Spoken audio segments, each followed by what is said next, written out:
Fantastic.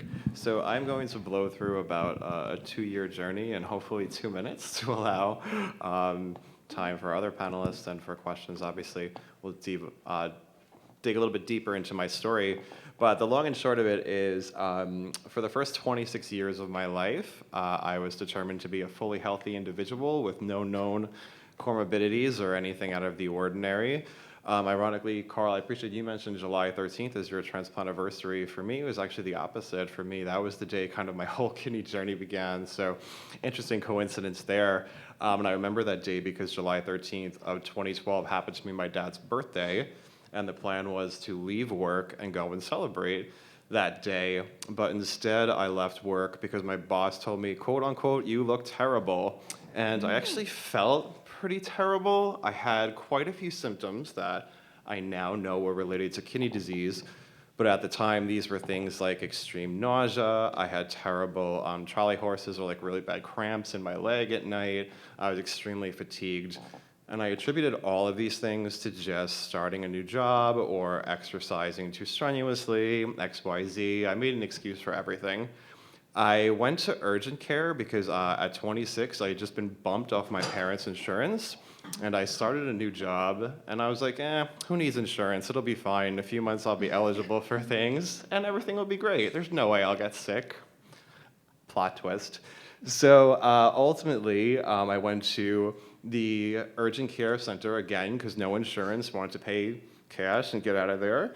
I thought I had the flu. I ended up in a local emergency room. They wouldn't even let me leave urgent care on my own because they thought my blood pressure was so high that I would be a danger to myself and other people on the road. So with that said, I called my parents and said, "Hey, sorry about birthday plans. We're going to the emergency room." In the emergency room, we did quick blood work, and they saw that my GFR, for those not familiar, that's just a basic assessment of your renal function. My kidney function was single digits at 7%, so that's obviously not good. Needless to say, I had to start dialysis that night. I started with a groin catheter, which is about as unpleasant as it sounds, and it was a Friday night that I went to the hospital. We had to wait till Monday until they can actually insert a permacath, which you guys saw in the first picture there. The long and short of it is my team advised me that I really should start peritoneal dialysis, which was the technique that Carl ended up doing because I was young, in my 20s, active, wanted to keep working. That was the goal. The problem was because I had no insurance and I was waiting for Medicare to clear, I couldn't leave the hospital. So I sat in a hospital for 90 days straight, which is also about as fun as it sounds. I got to know everybody on the hospital team really well, and I watched pretty much all of Breaking Bad. And so that's what I did when people asked me for those 90 days. Social workers became my best friends, and they were trying to quote-unquote bust me out of prison. During that time, I also had a biopsy to find out what exactly caused my kidney disease. It was a rare condition called Alport syndrome. We realized that my mom had this disease as well. It's an X-linked condition that she passed on. So the issue was mom had kidney disease. She just found out. I had kidney disease. I just found out. My dad had previously had a stroke. So that was kind of like my whole family was kind of out of the donor pool. I'm an only child. My parents are only children. I joke that I have a family shrub instead of a family tree. So my nephrologist at the time thankfully was like, "Kev, you are going to be a good candidate for living donation. You should certainly do that." During my 90 days in the hospital, I was evaluated for the active waiting list. The times in New York, unfortunately, as Carl mentioned, here in Pennsylvania, many, many years. I was told probably 5 or 7 years before I get the call. So I was on PD. Shortly after doing hemo in the hospital, they wanted to switch me over to a more less aggressive treatment for someone my age. I was trained to do it at home. So by the time I got home at the end of those 90 days, like Carl, I was attached to a machine for about 10, 12 hours every night, 7 days a week, and then I was free to kind of go about my life. Thankfully, I had some news coverage. I had some social media, things like that. Some folks stepped forward to be my donor. None of them were a match. However, ultimately, my best friend Matt was able to step forward, and in May of 2014, we did the thing, and Matt saved my life. So thank you to Matt for giving me the gift of life. Because I was stuck in the hospital for 90 days, my employer was not thrilled, naturally. So I ended up switching careers to kidney advocacy. I've been in that space now for 10 years. I worked for Alportson Foundation for 10 years. I'm now in the polycystic kidney disease space. And kidney disease and advocacy is my full-time job. So thank you all for having me.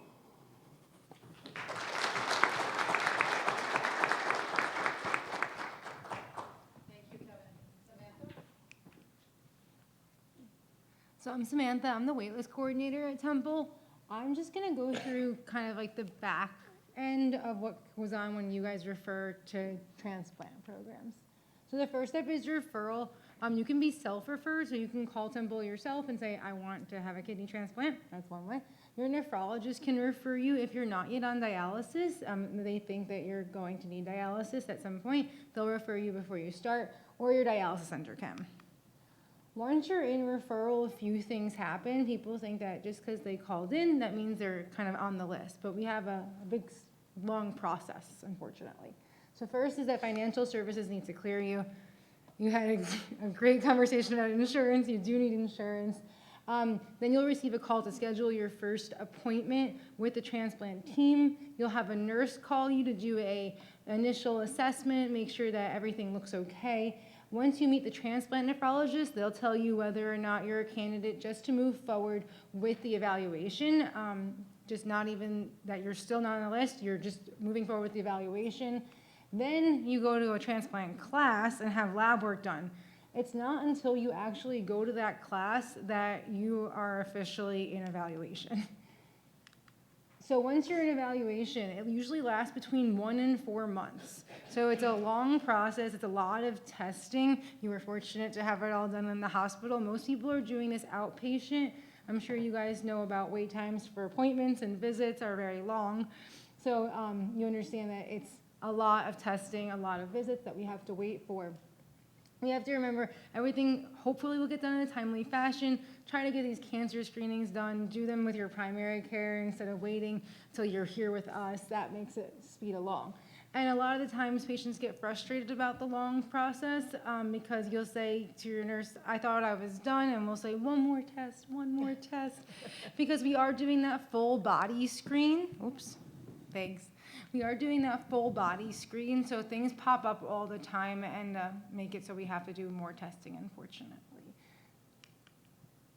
Once everything is done, you do get presented to a selection committee, which is everyone, not one person makes this choice. It is a bunch of people. It's social workers, dietitians, pharmacists, surgeons, nephrologists, nurses. It's a bunch of people. So no one person makes this choice. We all make it together based on your entire evaluation. You can be presented as an active listing. Inactive listing, we might end your evaluation if the testing shows that you're not the best candidate, or you just might need more testing. So with active listing, a bunch of this was covered by Carl, thank you. But active listing, you're ready to go. You can get that call at any time and you'd be a great candidate. We're not fearful, we're ready to go with you. Average wait time in Philadelphia actually went up a little bit. It's 6 to 8 years. So getting on that list as soon as possible is so important. Remembering that if you're already on dialysis when you come to us, your wait time does start when you started dialysis. So if you came to us and you have 5 years of dialysis time, even though I put you on the list 5 years later, you go back in time for 5 years. If you are not yet on dialysis, your time does start the minute you are on the list. Inactive listing, maybe we need something else. Maybe we need you to change your insurance. Maybe you just had a cardiac stent placed because during that evaluation we saw a blockage. And all of a sudden you have to wait 6 months. We're gonna get you on that list, start accumulating your wait time, and in 6 months get you active. So while you're on the list, you are not gonna get any offers if you're inactively listed. Receiving your match, so lots of times once you're on the list, you might want to call your nurse all the time and ask, when is it my turn? We wish we knew. We wish we had that kind of ball to tell us the fortune, but we don't. It is a matching system more than that classic deli counter line where we're looking at things like your blood type, your HLA, which if you guys are on the list already, you know that monthly lab that you get drawn at dialysis or here at Temple tells us what kind of antibodies you're producing. We look at things like scores that are given to you and your kidney that you'll potentially get to match you to a great kidney. And also whether or not you're willing to accept risk factors. So things like people with hepatitis B or C, kidneys that died from somebody with a brain deceased versus heart deceased, and things like that. And then the alternative is that living donation. So if you do come to us, go through your whole evaluation and you're active, we want you to get done as fast as possible, right? Once you're active, we want you to get a kidney. We don't want you to have to wait 5 to 7 years. We want you to get it right now. Living donation is that way to skip the line, so to say. Make sure you know that your donor does have to call us. We can't call them, and you can't call in for them. They do have to call us. You can't offer people's organs. So please just remember, give our number to them. Give everyone our number, because you never know who's going to give you a kidney. And that is what I have for the overview. Okay. Thank you. Thank you, Samantha. And Yes. here for you. Hi, everyone. Good morning. Everybody awake? Are we here? All right, we're here. It's 10 something. I am so honored to be here and to be sitting with you guys and to have this opportunity to talk to you. And thank you for putting this together. This journey is difficult, and anybody facing it is going along this really incredible crisis. And it's lonely and it's isolating. And what I want to say to you is there is help out there. There are people like you and people like you who can tell the story and guide people along this really difficult journey. I started along this journey because my mother needed a kidney transplant 18 years ago. And it was because of a transplant social worker that I was able to find a charity, Help Hope Live, that could help us along this journey. We were in a really difficult place. I thought my mom's situation was very unique, although more and more that I've met more and more people, what I find out is although my mother was very unique, her story was not. This is a common story. She found out late. She was O positive. She wasn't going to get a kidney. She was very sick. We found out, and she was already ready for dialysis. She started hemodialysis and then moved to peritoneal dialysis, which was a game changer, an incredible opportunity for her to continue living her life. But it was expensive. So one of the things that we found out was when we went to the meeting to find out if we could get her into this trial project of an incompatible kidney program. Now remember, this was 18 years ago. What we also found out was in order for her to be listed, we had to have at least $15,000 readily available to us.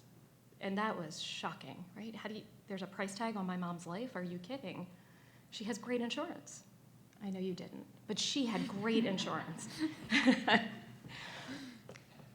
But it's the reality of relocating close to the hospital. It's the 3 months that you have to continue to go back. It is the lifelong medication you have to take and all the copays and the deductibles and all of these things.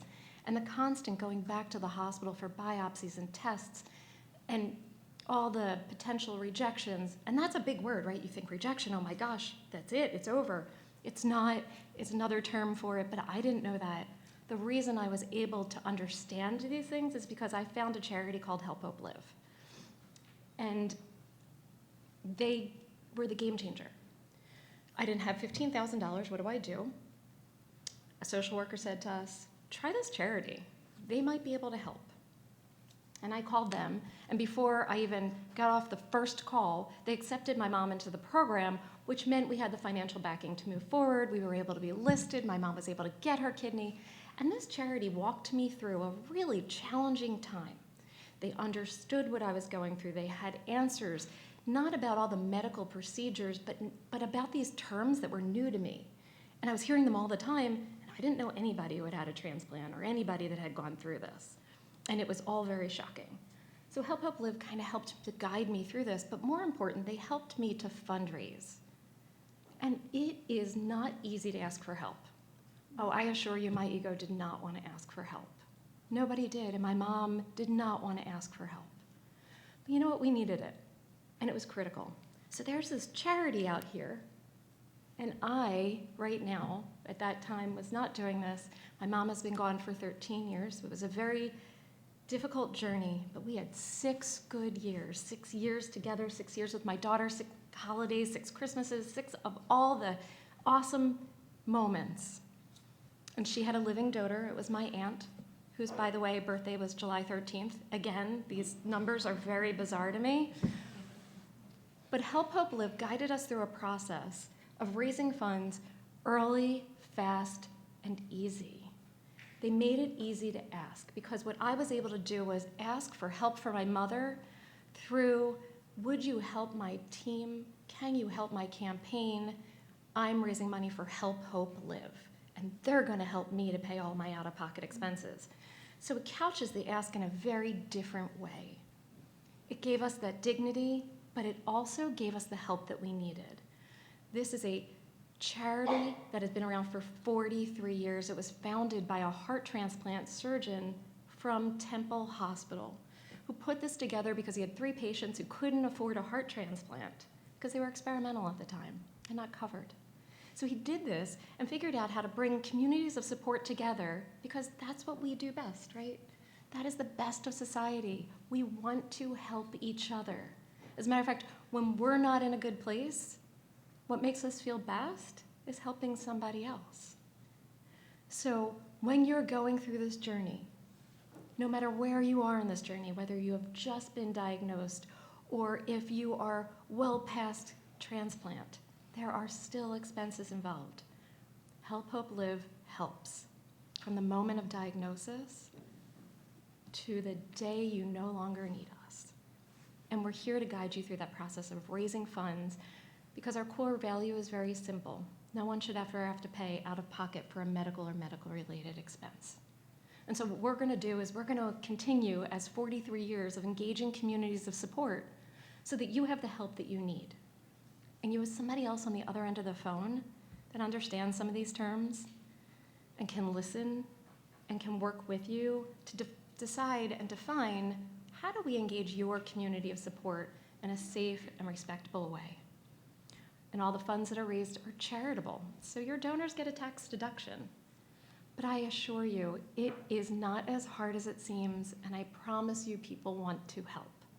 So I'm saying, as soon as you know, just call us. Once you have the diagnosis, contact us. We are here to help. I know I was probably supposed to go through the slides, and I apologize. Kate, who is also in the back from my team, is here, and she works in our transplant community for our team. So she is the best person to talk to. We set up a campaign page. It's very similar to, how many people know of GoFundMe? Right? How many people have given to a GoFundMe? Right? Because you want to help people, right? We all want to help each other. How many people were like, oh, I'm going to give, but I'm just not sure they're really using the money that way? Right? Yep. So what we do is we allow people to use our platform and collect donations, but it's protected and it's safe. We don't hand money to individuals. We just pay their bills. So we make sure that all the funds that are raised are actually used for medical and medical-related purposes. And we make it really easy to ask for help, to work with our team one-to-one, and we also make it really easy to get assistance. We fielded over 5,500 unique requests for assistance just last year, and we provided over $9.4 million of support. We are here to help. This is all we do. We only know how to fundraise. That's it. We don't know how to solve your medical crisis. We do know how to listen, and we do know how to identify resources, and we know how to engage communities of support. The only thing we need you to do is call us. I think that might be it. These are the things that we cover. Thank you. Thank you. So much. Just a few questions, and it's the same question to all 3 of you, and phrased a little bit differently because you come from such different perspectives. But you talked about your long stay in the hospital and the transplant journey, or the wait time that. But the first time you heard transplantation as an option, can you describe that moment, and who Sure. So thankfully, the nephrologist who really was actually the chair of the department at my hospital that I basically crashed and burned in happened to be an excellent transplant hospital. So truly happenstance. The head of the department was probably taken up by my case because I was 26 years old and, you know, a rare disease patient. So he would come in with all his residents, and I was kind of like an exciting story, right? So from the get-go, he was like, "You're a young guy. You are certainly going to be eligible for transplant as you have no other comorbidities, you're in great shape, you're young, you're healthy. The only thing really stopping you from getting a transplant right now is just getting the word out." And he actively encouraged me to seek a living donor from day one in light of New York's, you know, extensive wait time. So I'll be honest, I went through a period where I didn't want to tell anybody about what was going on, and I'll just share that for anybody in the room. Like, if you are in that period of kind of I mean, for me, it was traumatic, obviously, and I hadn't come to terms with it, and I kind of was like, well, when I come to terms with it, I'll let everybody know. Well, if you do that, you may be holding it a secret for a long time. So the best thing I ever did was get connected with other patients who have been through this process, and they were like, you have to be vulnerable, put yourself out there. And that's when I started doing things like getting news coverage and stuff like that. But I would say to anybody in the room, if like you're kind of like holding in the secret that you need help, much as you said, it's not until you start asking that you will be so surprised by the amount of like altruistic strangers who are willing to help, people who have gone through this process. So please don't keep that burden to yourself. That's like the number one piece of advice I can give. And I'm so grateful that my surgeon was like, we're going to get you a living donor. Like, let's start cracking on this right away. Thank you. That's very good advice. But opening up is not easy for many of us. A question for you, Samantha, and it's kind of the same question. How do you normally get referrals from dialysis centers? How does that process work for the patient to get to you? Because some patients might call and say, I'd like to get a transplant, but there are also patients who get referred from the centers. And I'd like to understand that process and how you maintain the contact with the patient as well as the center. So when the dialysis center refers a patient, it can come through an email to us or a fax, depending on your center. Once that's done, like I said, we go through that whole process, starting with your insurance. So once your dialysis social worker will send in that referral, that's when the process begins. You'll get those calls, you know, once everything is cleared to schedule that appointment. That's how you know, all right, my insurance was cleared. And then once you have that appointment, you're gonna know, okay, I must have been cleared to move forward because here's all this list of testing this nurse is telling me, and so on and so forth. So it's a lot of communication. We have four evaluation nurses now, and then I'm the waitlist coordinator. So everyone is assigned based on alphabetics. So you kind of know your nurse coordinator, you know their phone number. We have a team of support coordinators also, who's also alphabetic. They help with scheduling, they'll help with all your authorizations. There's an immense amount of communication throughout the process. And does this continue through 4, 5, 6, 7 years in some cases when the communication, I understand for the evaluation, but if it doesn't happen within the first year, how do you maintain that connection? Yeah, so for a wait list, you still need more testing. Just because you did it once doesn't mean it's done. Some of the testing is annual. Others are more frequent than annual, like that lab test. So every year, at least once per year, you're going to hear from me if you're on the list. And I'm going to say, hey, you have all this testing to do. Most of the time, things are kind of sporadic through your evaluation, or maybe you had something done before, maybe you were in the hospital, so you had some stuff. So I'm going to say, okay, it's January, your stress test is due. Oh, it's March, you have to see the transplant surgeons again, and so on and so forth. So we're kind of on top of you the entire time.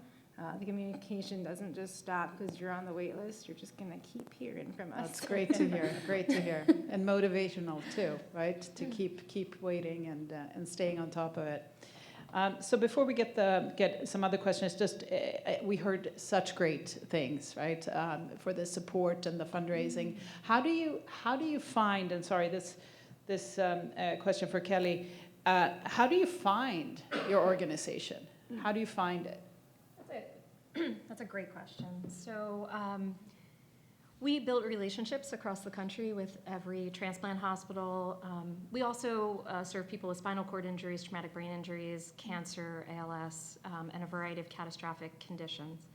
Transplant is our number one area of service. And so by building these relationships, that's where we are able to get the referrals. However, as you heard, I came into this charity 8 years ago as the director. There was clearly nothing else I wanted to do with my life than help and serve the charity that helped my family achieve 6 years of life together. And I say that, but it was the luck of the draw of meeting that one social worker who happened to know about this charity and didn't really have a lot of information about it, just knew of it. And I didn't want that to be the case any longer. So when I came into this charity, it was from a different perspective. And what I did was I built a outreach community and an outreach program, and we now have staff. Like I said, Kate is in this room, and she's the staff who is in charge of transplant. And so what we do is we go out to these meetings and other expos and conferences, and we speak, and we want people to know we're here. So there's an entire outreach team that does that. We also offer these grants working with social workers and financial coordinators so that we can help families who just don't have a community of support but still need help. And so that goes through the coordinators. And so we're doing whatever we can to get the word out there that we're here. You now can find us on a quick Google search. We're doing everything we can with SEO so people find us before they find a place like GoFundMe. I should have said this before, and I want you to hear this. This is one of the most critical pieces of information in terms of fundraising you can get.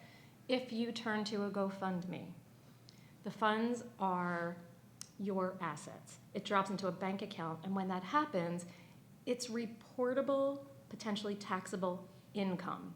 And I say that with a caveat of, yay, there's people who are supporting you, and that's wonderful, and so you have to pay taxes on it, big deal. The big deal is this. It's a lot, and they charge 40%, but, and they claim to have a 0% platform fee, so don't buy into that. But because it drops into your bank account and it's income, it raises that income threshold. So if your families, and I know many are relying on Medicaid or other kind of asset-based assistance programs, your asset threshold rises, which means you no longer qualify for Medicaid, and you find out in the long run. And it is getting more and more difficult. People are losing their benefits, their housing vouchers, their food vouchers, their Medicaid, it is a really difficult system. When we accept somebody into the program, it means they're fundraising for a charity. We manage the funds, which is why we pay bills direct or we reimburse for expenses. And in that vein, it protects you. It is not your income, it is not your tax burden. It is not going to impact your ability to qualify for those factors. So we're really doing everything we can to get the word out there that we're here. Great, thank you. Thank you so much. So do we have any questions from the audience? We do have one question. From the audience?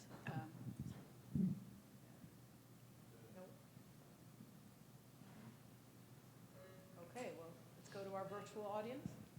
And maybe one will think of another question in the meantime. This is a liver transplant recipient asked, can I donate a kidney? I don't know who's set to answer that question, but that might be up to your doctor. Doctor, you can, I can answer it, but you can answer it. They won't hear you online. I can repeat what you say. Okay. It has been done in this country. It has been done in this country.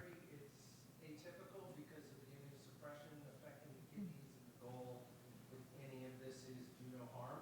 So, although they have the desire to, so it's 50-50.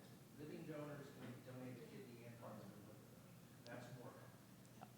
So the answer is a living donor who's already donated can donate again, and they can donate a part of a liver, not the whole liver, because as you know, the liver can regenerate.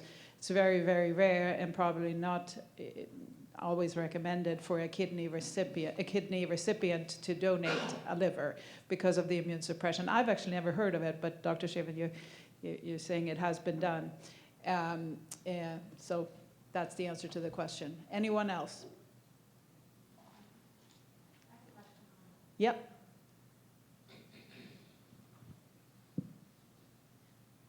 Hi. My question was for Kevin. You mentioned, I believe you mentioned that you had several living donors that were willing to donate, but they weren't a match for you. So I was curious why, I guess why like a paired exchange, is that what it's called? Why that program couldn't have been Sure, helpful sure. in that, yeah. Of course, that's a great question. So to clarify, I had a handful of donors who did reach out directly to the transplant coordinators because I was obviously allowed to put that information out there. And as it turns out, the folks that actually did reach out to the transplant clinic were disqualified from being donors, period, for various reasons. And what's interesting is that even though I never get to interact with these folks for like HIPAA and other reasons, I found out from my transplant coordinator that some of them actually were screened and the lab work uncovered something that they didn't know they had. So these people are actually like, wow, I actually am kind of glad that I got tested for Kevin because even though I found out I had XYZ, now I can do something about this condition that I didn't know I had. So even though it was unfortunate for me, it was fortunate for them that they were thankfully able to be proactive about something they didn't know they had. I see. Yeah. Okay. Thank you. Sure. Thank you so much.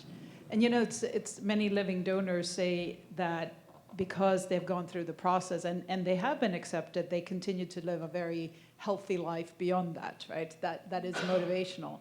So when you see the numbers that living donors have a better life expectancy than those in the general population, it's obviously a little bit of a flawed analysis because they've already been screened, first of all, and then they continue hopefully to live a healthier life. So thank you so much. Thank you to the panel. And if we don't have any further questions, we're going to take a break. And I do think we have some refreshments outside, and we'll meet back in here in 15 minutes. Thank you, everyone.